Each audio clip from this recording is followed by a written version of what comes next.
Hey everybody, my name is Ben Grimico. I'm from InterNACHI, that's the International Association of Certified Home Inspectors. We train and certify home inspectors all over the world.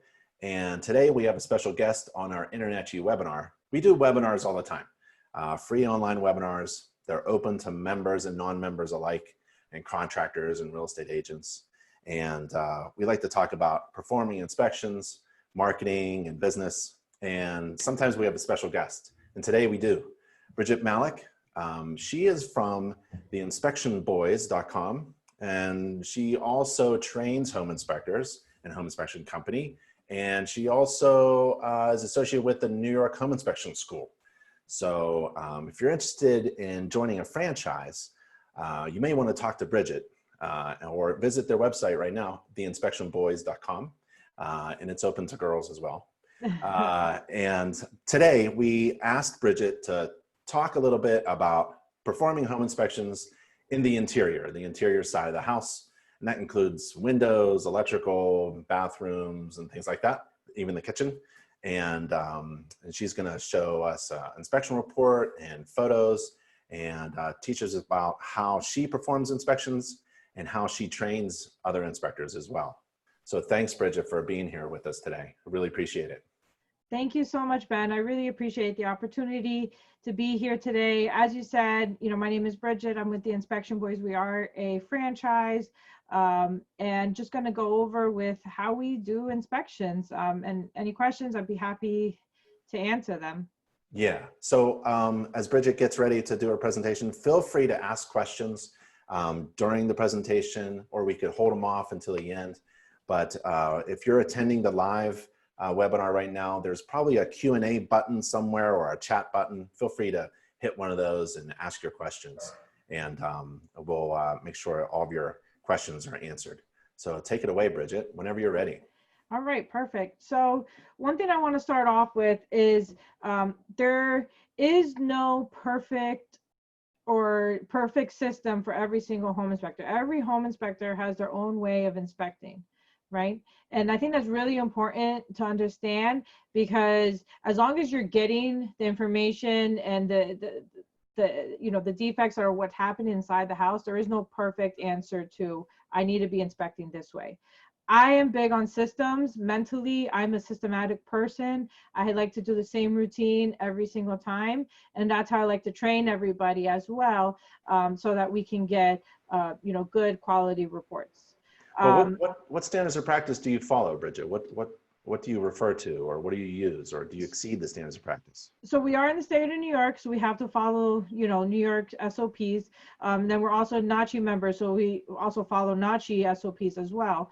But we don't do the minimum. We do above the SOPs. And I think that's really important, because SOPs technically say, a number, a represented number of outlets, right? I don't do that. I go way above that. I like to inspect as many outlets as I can. Yeah. So I'm going to kind of go over that. And I think it's important to understand that, because a lot of times I hear other home inspectors locally, well, that's not part of the standards of practice, or, I don't need to do that because I can get away with just this and the SOP will protect me. Are they right? Yes, of course they're right, but that's not how we like to do things. Yep. And again, business decision to each person. That's just what we do. My biggest thing is when we're done with the exterior, we start on the interior. And I like to start at the top floor and then work my way down. Reason for that is whatever bathrooms are on the top floor, I like to get the water going. I like to, by the time I get down to the basement, if there's any issues happening in the basement, I'll see it by then. So when we get to the second floor, when we walk into the house, one of the first things we do is we turn on the heating system to get the heating going. Especially here in the summertime, we really like to get that going first, because the boilers can take a little bit of time to kind of heat up.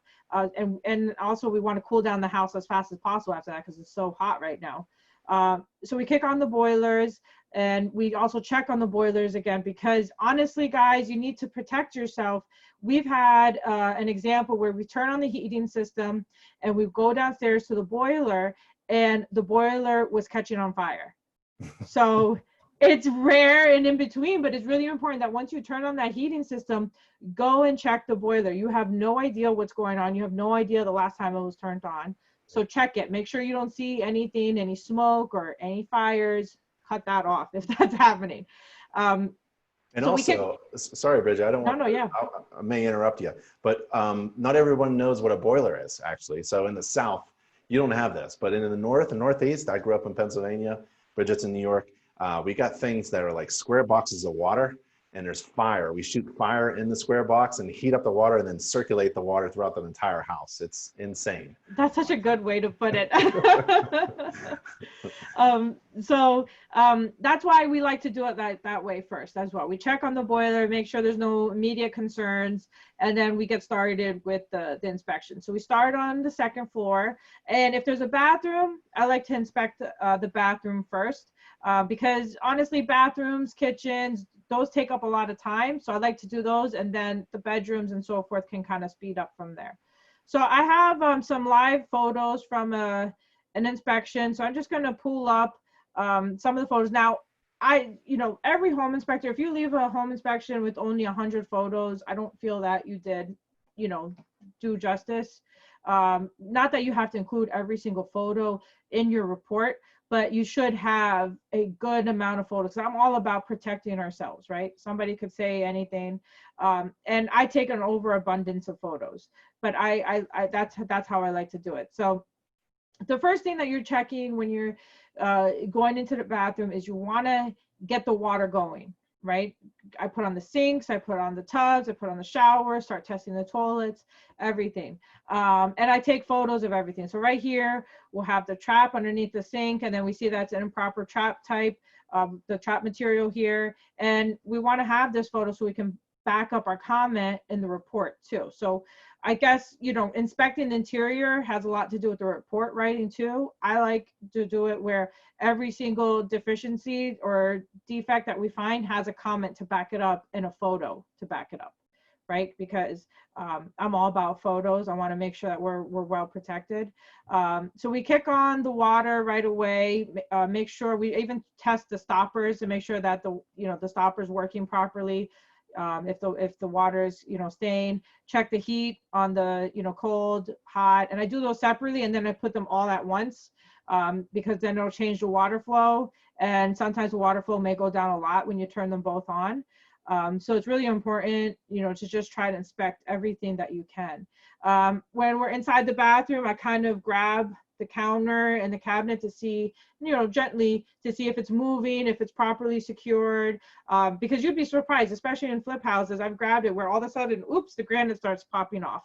And these are things people want to know about, like, hey, your granite should be secured. So make sure you're testing that. If there's cabinets or drawers, I open, close them. We find mold in the cabinet sometimes, and recently done flips. Why is that? I mean, that means something's going on before. So usually that means, the plumbing was leaking at some point or something like that. So it's important to check those cabinets because mold, can come a lot. There's plumbing fixtures here. So you want to check, see if there's any mold, things like that. While we have the water running, I also have the shower going or the bathtub. It's important. I think it's really important that you actually, if the stopper works in the bathtub, to use the stopper, fill up the tub while you're inspecting the bathroom. A lot of people don't do that because, oh, I don't want to wait for the tub to fill up, but I think it's really important because the water needs to, stay in the tub so that the tub can be usable. So you want to fill that up, especially when there's jets. Technically, you don't have to inspect jets if it's a jetted tub, right? But I've inspected so many tubs where the jets don't work, and people want to know that. They're buying a house and they see a jetted tub. They think that's an added luxury. They're going to be really upset if you tell them, oh, no, sorry, it's not included in my home inspection test jets. It doesn't add much time. So test the jets. And then, with the shower, I like to turn it on to see if there's any issues happening on the shower head, hot, cold water received. I also check the grout around inside the shower because sometimes you'll notice, and it sounds, kind of minute, but when you start noticing grout missing, especially in corners, sometimes you'll probably find a leak behind there because the water is getting from inside the shower into the wall from the grout missing there. So grout is a huge thing. And it's really important to make sure that the shower is properly grouted, because that's what keeps water from going into the walls. So, you know, I've seen it before. It just happened, just the layout of the bathroom. It actually had an opening on the closet where the grout was missing. So I had noted that. And then when I went on the other side and there was like a bedroom there and I opened the closet, you can actually see all the plumbing, and you could see right where that grout was, water was just dripping in, and it was all this mold growing in that small wall cavity. So even though it may seem like a small thing, this is what can happen behind the scenes, behind the wall cavity, where you can't typically see. So that's why it's really important to note those things, because that's gonna, you know, somebody will open up the wall and the next thing you know, they find all this mold. Sealing, you know, properly sealing, you know, whether it's, you know, around the tub to make sure water doesn't get in around there. That's a big area as well. And people, when they're buying the houses, they can be so picky too. You know, so picky, especially they're not buying a perfect house. So you kind of have to judge how your client's being too at the time of the inspection to see how exactly detailed you need to be, because that sets the picture too of what they're expecting. Right here in the shower, this bathroom didn't have a tub. So we put on the water, I moved the shower head, different areas, try to see if the water's leaking out, you know, with the glass doors or anything like that, because the sealant around there can fail. And, you know, quite often you'll find water dripping through there too. So you kind of want to play around with that, you want to make something happen, and something's not happening, then you know that it's good.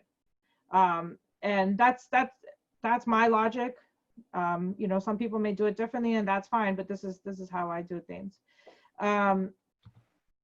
You also want to make sure you test the handles, because sometimes we'll test the handles and then all of a sudden the handles might be leaking or things like that. Or sometimes if you don't put on the hot water all the way, now I'm not saying, you know, go get yourself burned, but sometimes if you turn the hot water all the way and it doesn't get hot, it's more like lukewarm. That's important too. So they want to know this. So you want to make sure that you're actually testing it all the way to make sure it gets hot, you know, and it's not a lukewarm. So that's something that we find quite often as well. How important do you think is testing the temperature of the water, like with a little laser pointer? I guess it depends. If it's like scalding hot, then I would make a comment about that. But you know, some of the inspectors do, they do take a temperature reader of the water to show how hot it is. Yeah. I myself, I don't do that myself, because I just kind of use my hands and see, okay, is this scalding? Is this something that's really going to hurt a child if they turn on the water? Yeah. And then that's what I do. You can do that with, you know, the lasers, and do that and see the temperature reading if you want to as well. Yeah. I always like to use thumbs up, thumbs down in my pictures to show like, hey, this is good, or, you know, or no, this is bad. It's just it's a personal thing, especially when I'm writing my report. Maybe I'm maybe on site we don't have too much time, so I may rush through and just do photos. That this is a good way for me to know something's good, something's bad. GFCIs, let me try to find, this bathroom didn't have any GFCIs. GFCIs are really important. You want to test them, and you want to find where to reset the GFCIs. Sometimes inspectors leave the property and they say, well, I couldn't find, you know, where to reset. They use the GFCI tester, but maybe there wasn't a reset right here. And then they leave the property like that. Don't do that. Customers, especially if the house is occupied, they're going to notice that, and they're going to give you a bad rep over that GFCI. It happens all the time. And some people say, well, that's not, you know, that's not in the SOP. Like, I'm protected. I tested it. It didn't kick back on. Customer service. It's all also about customer service. So find that GFCI reset and, you know, reset it. So right here, we'll see also a lot of times with occupied houses, especially when there's tenants, they get rid of, you know, outlet covers or things like this. So this is an example of an outlet cover missing, we want to document that. Usually when when we're inspecting, we like where in our home inspector software, we write the defect right away and link it with the photo to help protect us. And to make sure that we don't forget any deficiencies. Inside the bathroom, you're also going to want to open, close doors, make sure that the locks are working, check if there's any paint peeling. Sometimes when the bathrooms don't have enough ventilation, you'll see that the paint kind of starts to, it looks like it's melted, but it's not. It's like, I'm not exactly sure how to explain it, but it just looks off. It gets very wrinkly. Right? That's usually because there's too much moisture happening in the bathroom, and there's not enough ventilation. So write that up. Especially in New York City, it seems like a lot of buildings don't actually have vents, and they only have a window, and that's usually not enough ventilation. So you want to document that.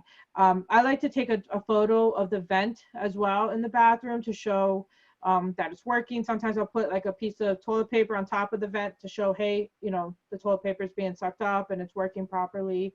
I'm all about covering our butts. And then you want to check the tile, right? See how outside of the tub or the bathroom or the bathtub, check the tile. Is there any cracking? When you step on them, are some of them kind of loose? Right? I wouldn't make a huge deal about that, but I would definitely include that because again, you're being hired and you're getting paid a good chunk of money. So you want to be as detailed as possible. And these are the small details that customers pay attention to too. So you want to just make sure you do your due diligence. One thing I do as well is on the toilets, get a photo of the supply to show if there's any type of corrosion, and kind of wrap your legs around the toilet and see if it's shaking, right? See if that seal, if it's not tight enough. And then you'll also kind of see, usually when that happens, that means the wax seal isn't good and water will start coming out of the bottom too. So it's really important to kind of test that and see how that's going. You can open the toilet as well to see if there's any issues with the flange. I don't typically do that, but I see some companies that do that, and that's fine. If you want to do that, you can. I test the lights, make sure any type of medicine cabinet. I'm not really looking for big things with the medicine cabinet. It's kind of like a courtesy. I'm already in the bathroom, so might as well inspect it. But typically a bathroom, I would say typically takes anywhere between, it depends how much is going on in the bathroom. I would say 5 to 10 minutes, maybe 15 minutes, just depends exactly. My goal is to get as much water running through the plumbing system so I can try to find any type of issues happening within. How about the plumbing access panel? Do you take a look at that? I've always, I hate it when there isn't a plumbing access panel like behind the shower in the tub area. Typically we don't have that. Yeah. Typically we don't have that. And it's unfortunate, even in my own house, in my bathroom that I have for my room, I don't have an access to my shower body. Yeah. And it's not, if you have that, that's great. If you don't have it, it's not uncommon. So we don't write that up.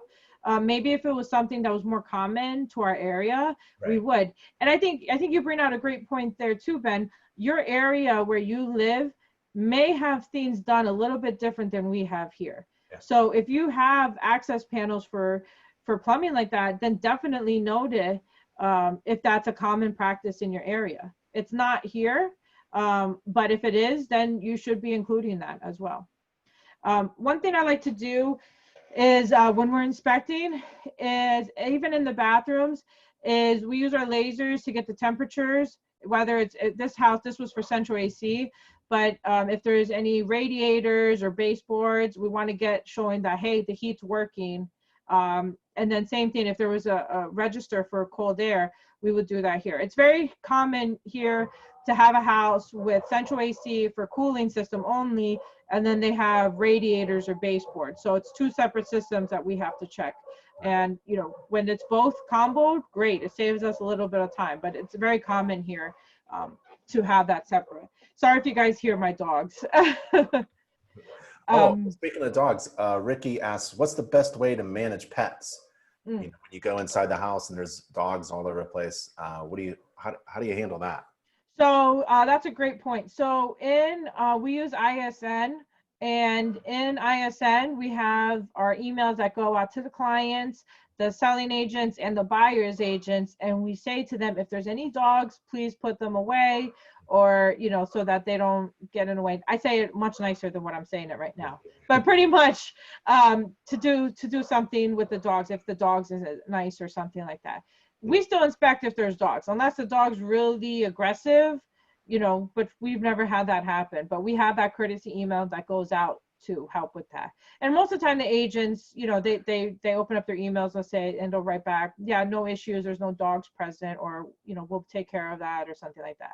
Yeah. It's also a good way in your introductory email to the agents and the client to make sure you have access to everything, right? Sometimes there's no access to the electrical panel because it's in a closet and they have everything stored in that closet, or attic access is sometimes in a bathroom closet.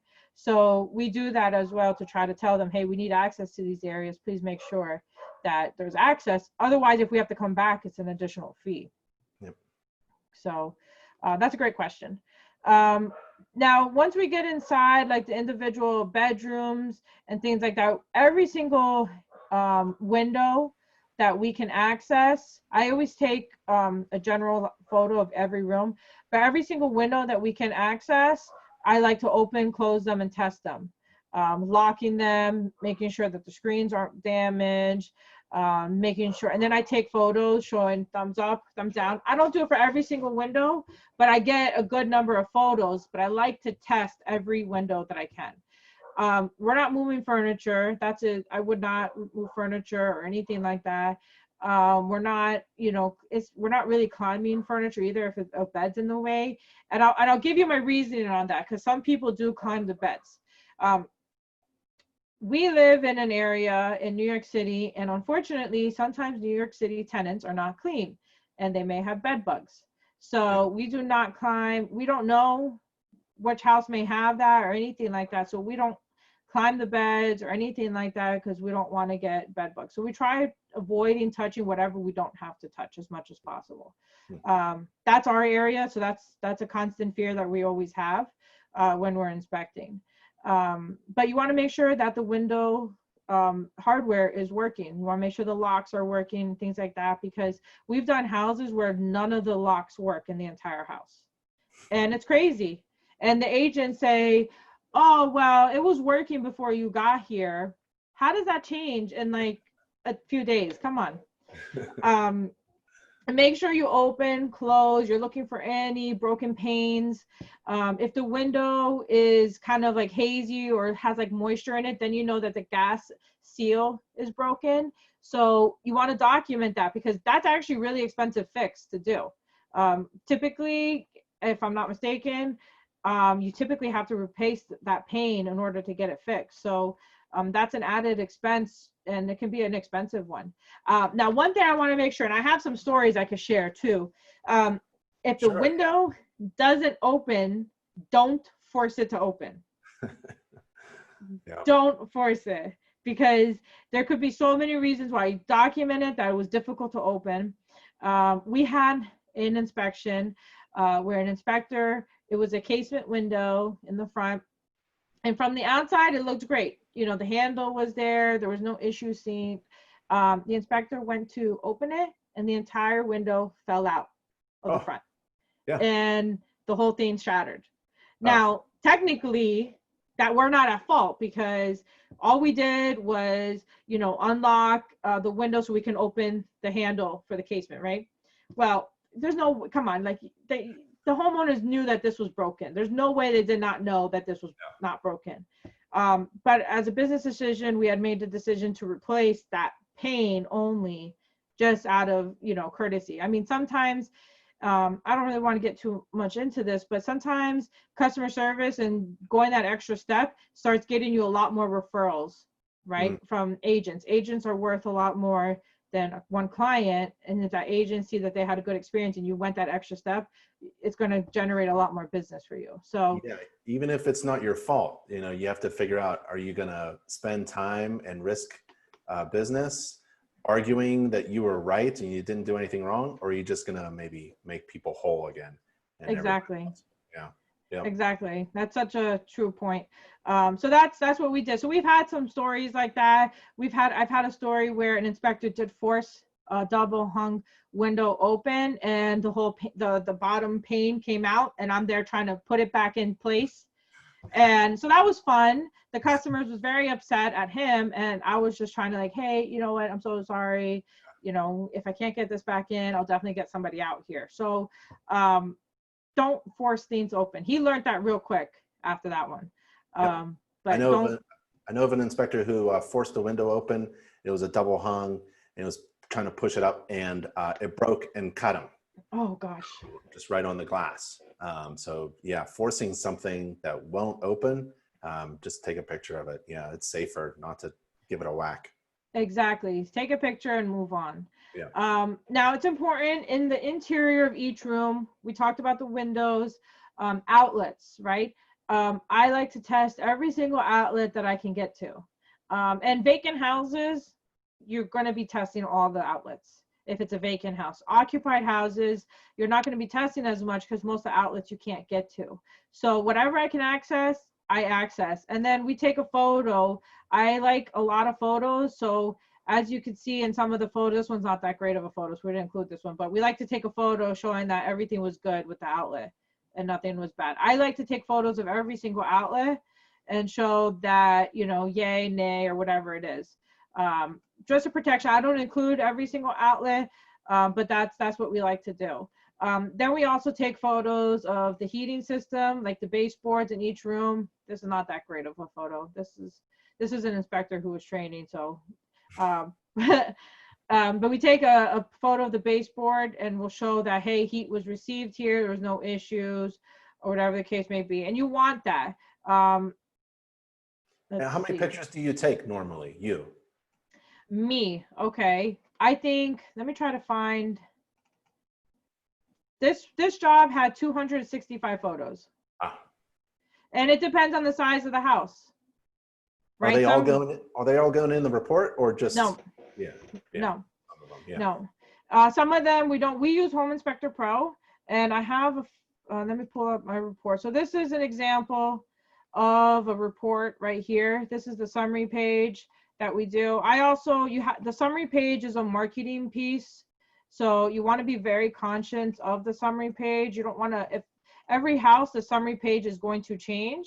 So some houses are going to have a lot more in the summary if it's, you know, a lot more going on, but you know, some houses are going to have a lot less on the summary page. So keep that in mind. The summary page is adjustable according to the biggest issues happening with that house. And it's really important because I've seen some home inspectors that have 50 items in a summary page, and agents view them as deal killers, right? It's an industry thing that home inspectors get labeled as a deal killer. So you really want to be conscious of your summary page. You said it's a marketing piece. What do you mean? Well, agents see your summary page, right? So, and depending on what they see, agents know if a house needs work, they know that it needs work, right? Yeah. They'll tell that to their clients, and well, it needs work. But if a house needs work, you need to put only the most important items. And that's what the agents are looking for. They want, if it's a safety issue, they want their client to know about it, but they don't want to hear about every single, you know, small item. Like, okay, you have a baseboard paint chipping in a small area. They don't want to see that there. Right. You know, so your summary page is a marketing piece. It's important to understand that and, you know, use it accordingly. And your summary has pictures? So our summary page, you can link it up. I don't do that because it adds more pages to the summary page. This is our summary page. So this has like the items I felt that were the most important at the time of the inspection. Mm-hmm. But if you go to the individual area, the page and the item number, there's a photo linked with it. Sometimes we might include a photo, but I really try to avoid including photos in this. It just makes the report longer. And I know it sounds, our reports, we have everything in there, but the type of reporting system that you use also determines how long your report's going to be. So the interior, you'll see right here, I have general photos of the interior rooms that we visited, just to kind of show everywhere that we went. I'm not including hallway photos or like everywhere, every angle that I walk. I'm not doing that. I'm just, each room I include a general photo. I'm not even including all the interior photos. I still have a lot more that I could include, but I don't. It's important to have like some of these generalized comments in your report, like personal items around the house, preventing viewing of all walls, because it's the truth. You can't view every single area, especially when a house is occupied. So you want to have your little disclaimers happening in the report. Doesn't need to be in the summary. It's just something, telling them, especially like there's no interior of a house that doesn't have scuff marks or some type of small wall damage in places. So those are things that you don't need to make a big deal unless it really is a big deal. Well, you are detailed with your inspections. I see you inspected the doorbell there. Yeah. Yeah. When I do the front door, we always test the doorbell too and see if it's working or not. I think that exceeds the standards of practice. Oh yeah, by far. Even the Ring doorbells, I'll ring. So we had, you include whatever, like right here we had a ceiling patch, so we or ceiling damage, and some areas inside the house were poorly patched, so we have that information. The heating system, I try to include as many photos I can showing that the heating system was working. Think about this. And the reason why we do this and we test every single baseboard is because if they close on the house come wintertime, they're going to call you, hey, my living room baseboard heat is not working. You pull up your report. Yeah, it was at the time of the inspection. We have that photo showing right here the temperature it was getting to. Nice. So these are important photos that you want to protect yourself. Same thing with AC registers. Right? I take a photo of every register that we can, and we include that showing, yep, AC was received, right? And that's important. We actually just had an inspection where somebody said, hey, you guys said our AC was good to go and working. So we pulled up the report and we looked at it and we was like, no, we didn't. We didn't even test the central AC. The temperature outside was too low. We told you to test it, final walkthrough. So they didn't get a final walkthrough inspection, which is something that we always encourage to get these things tested, right? Mm-hmm. That they couldn't get tested the original date of the inspection.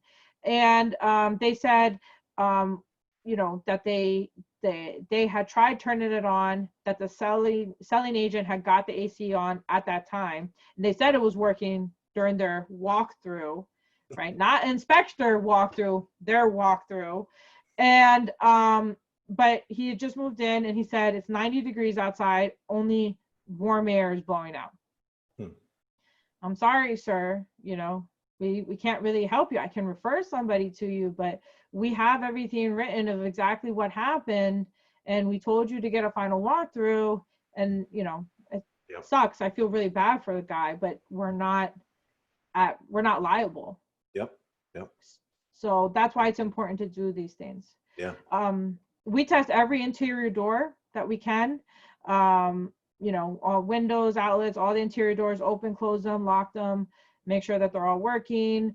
Receptacles, here's some photos of receptacles.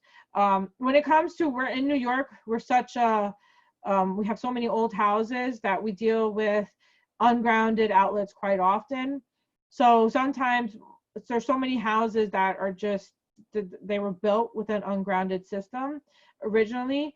So we use, if most of the outlets are okay, then we're not going to make a big deal about one or two ungrounded outlets. We're going to include it in the report, but we're not going to include it in, the summary page. So I think that's where also I'm explaining that the summary page is a marketing piece too. You have to learn that report, that summary page is going to change with every single house.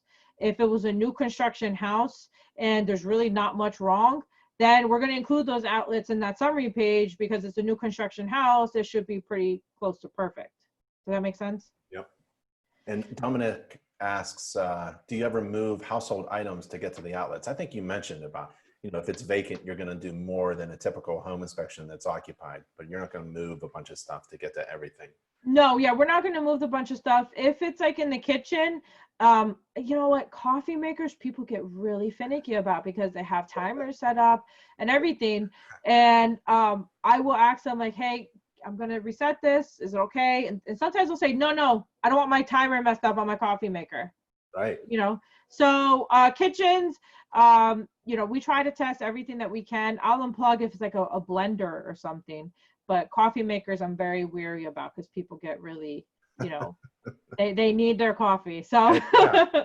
I'm drinking coffee right now. Don't touch my coffee maker.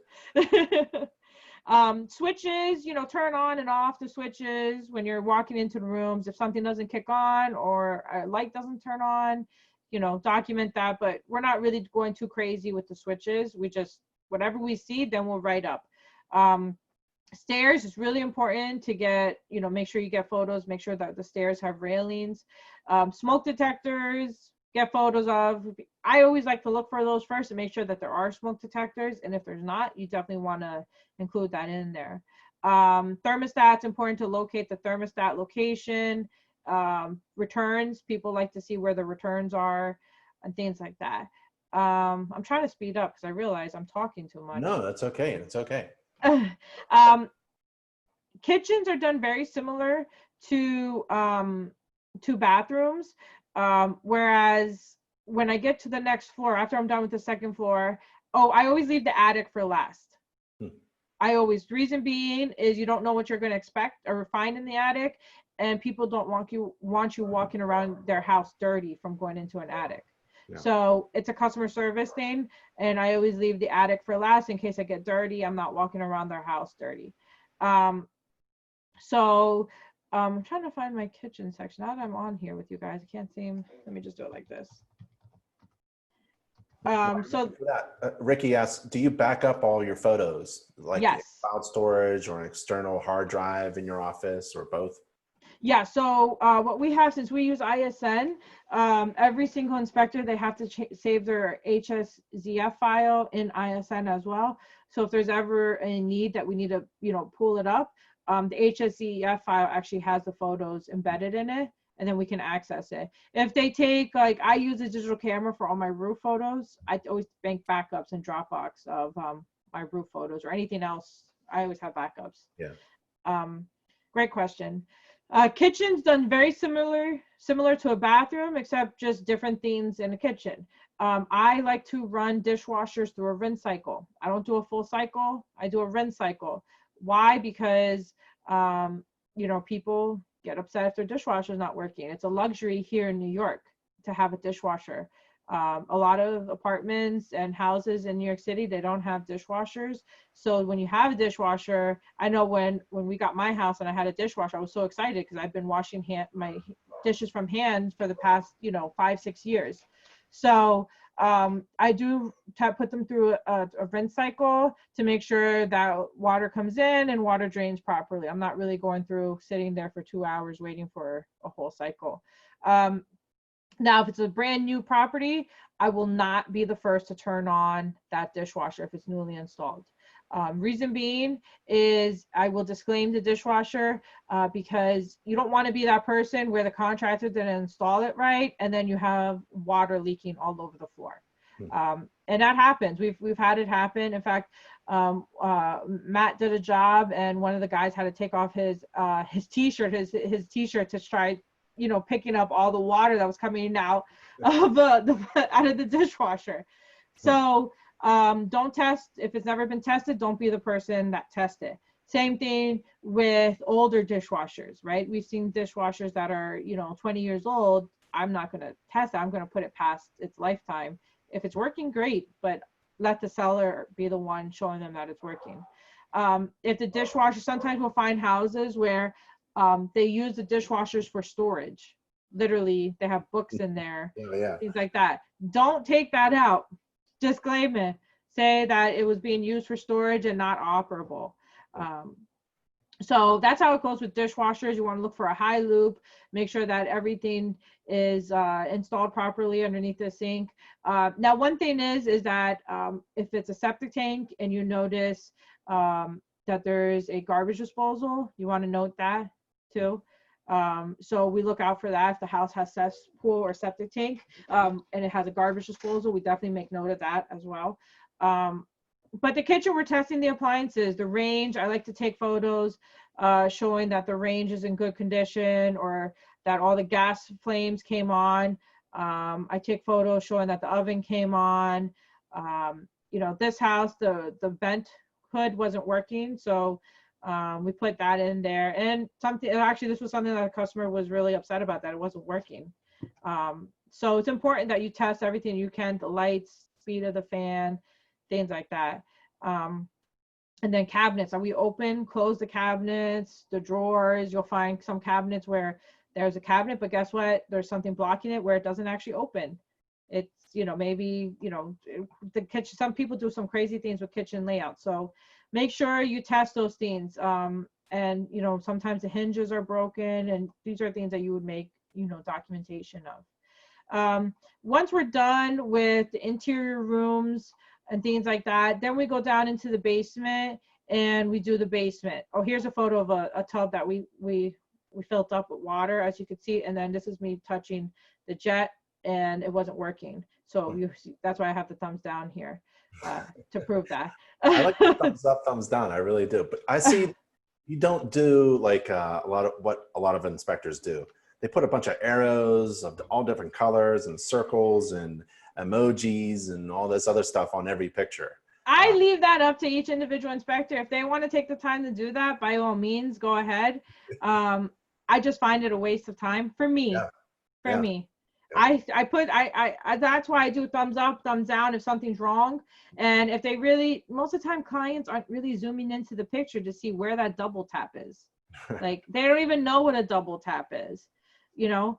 And if they needed to see it in more detail, if they get an electrician to go fix a double tap, the electrician should know what to look out for a double tap, right? They're taking off the panel, so they're going to be checking all the individual circuits. So that's my rule. Inspectors do it. Believe me, they do it, and that's fine. If you want to do that, go ahead.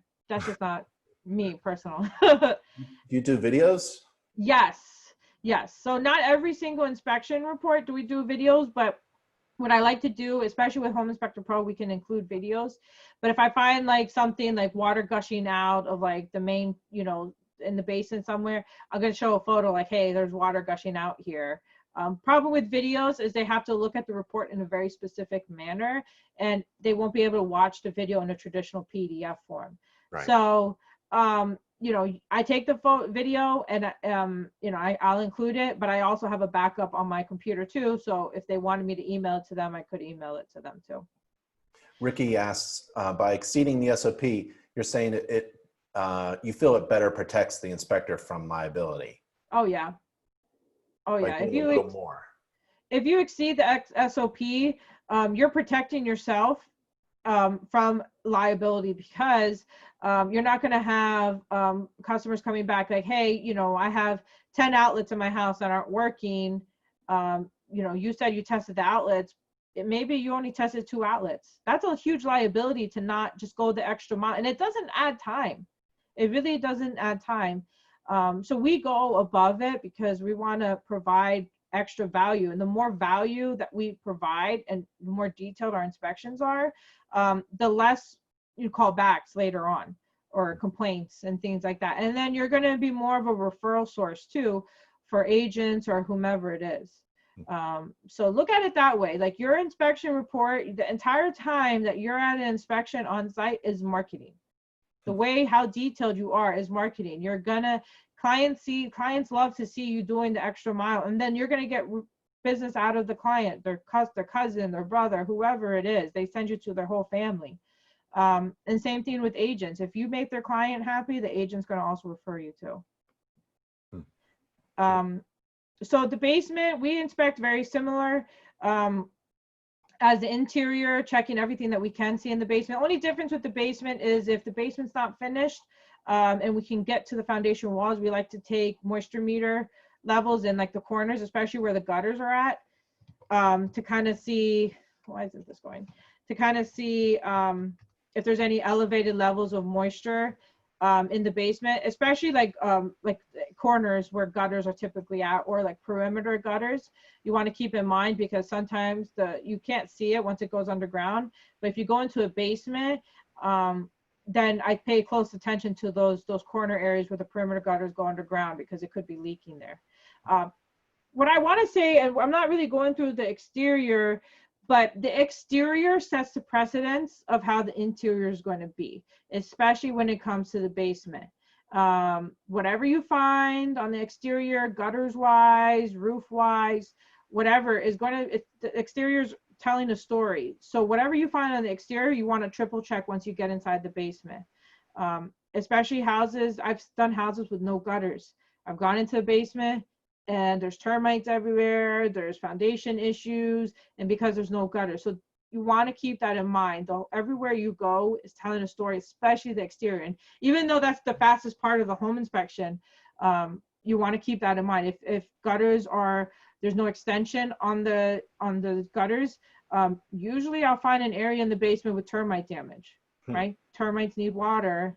And that's usually where I find, problematic areas like that. So you're thinking about water all the time when you're start on the outside. You keep that in mind, whatever you saw on the outside, when you go in the basement or on the inside. Exactly. You have to. Slope and grade is a huge thing. If you notice that there's slope and grade issue, you definitely want to check out that basement even more, because that can usually be problematic areas too. So it's important to kind of think about the whole inspection as a whole, and what areas to look out for. But in the basement, we're checking mostly the same thing: windows, outlets, general condition. But the biggest thing is actually, especially up here in the north, is termites. So the joist, we're checking for termites, we're checking for mold, checking the plumbing, whatever we can see, we're inspecting.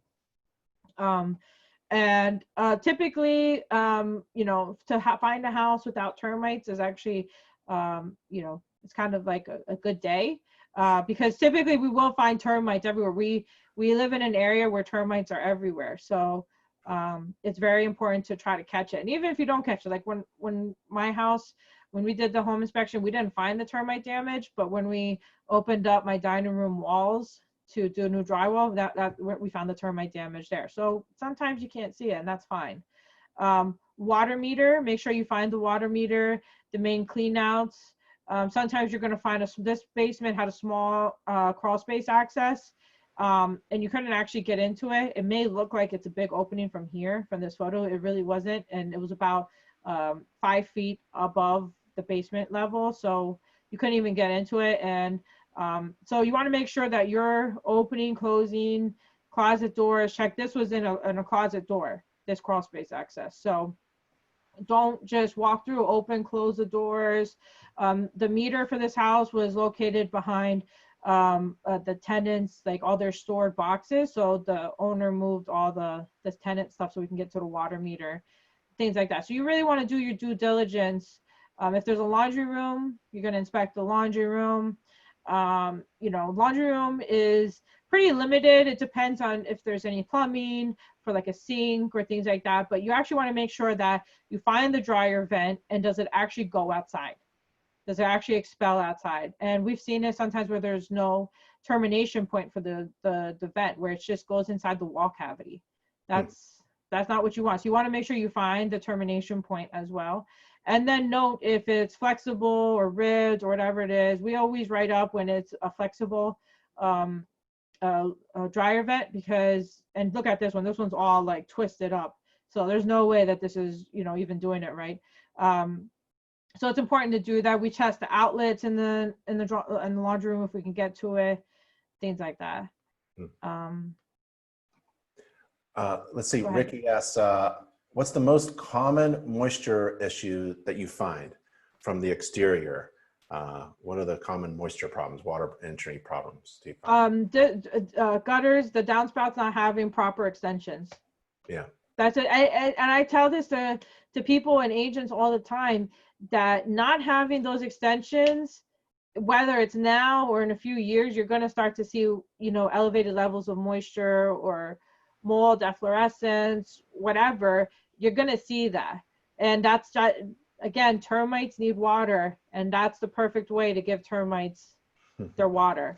They already have the house is made out of wood. They just need the water source. So that's one big thing that we find quite often. Yep. Um, Lynn asks, I know you want to show us more, but Lynn asks, how much time does it take you to do a 3-bedroom inspection, a typical home? How long is a typical home inspection? I would say usually if it's nothing, like sometimes people try to hide how many families the house is. So like this house, they hid an extra kitchen, and it was like a studio apartment that they hid from us. Huh. So this house took us about an hour and 45 minutes, which wasn't bad. It all depends on the size. The bigger the house, the larger it's going to be. I try not to be on site more than 2 hours. And if I think that the house may be going over 2 hours, then we'll add on like another inspector, so that, again, the entire time you're at the property is a marketing opportunity. So if we're going over that 2-hour mark, we like to add somebody on there so that they still have a positive experience and they're not like twiddling their thumbs. And when's the report go out? When's the client get the summary, or the agent gets the summary, and when's the full report available? So at the latest, we say 24 hours, but we try to do it same day.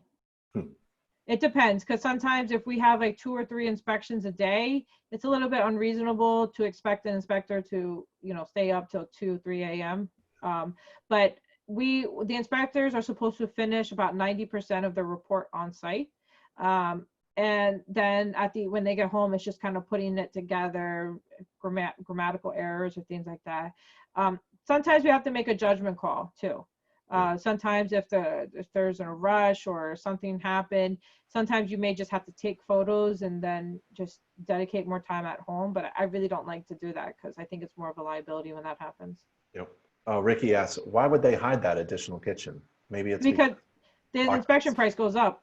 Oh, I see. Yeah.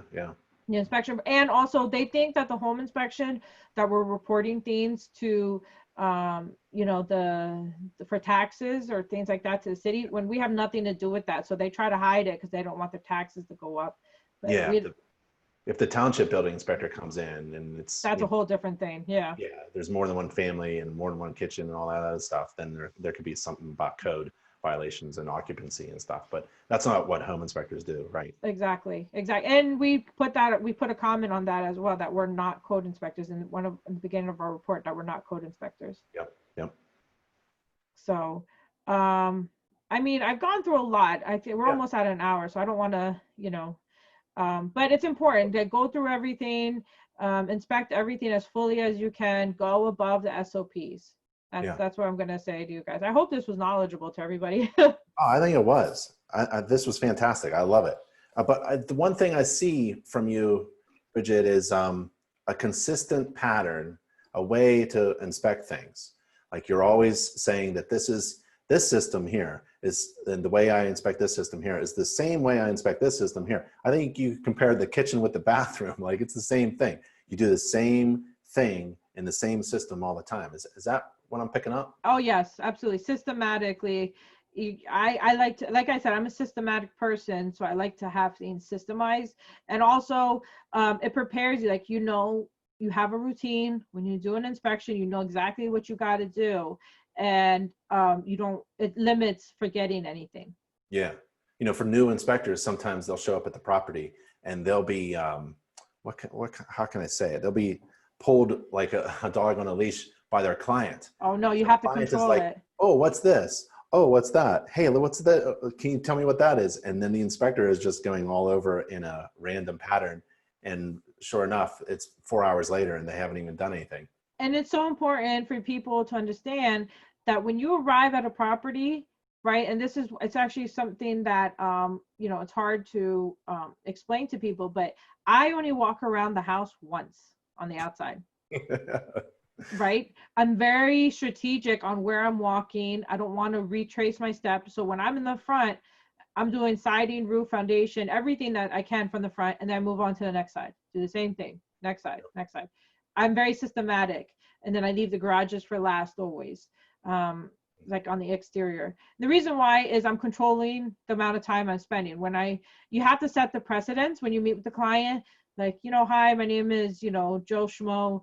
I'm going to be starting on the exterior of the house. Once I'm done with the exterior, I'm going to head inside, and I kind of tell them exactly what to expect.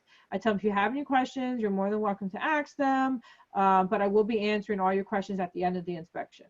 Set that precedence of what to expect. Yep. I see that from master inspectors like you and other companies, that there is the idea of time management. To make money, you can't waste time. And you're in a business to make money, but you're not there to run through the house and skip over stuff. It's just about being efficient with the time, and you got to manage. Exactly. Yeah.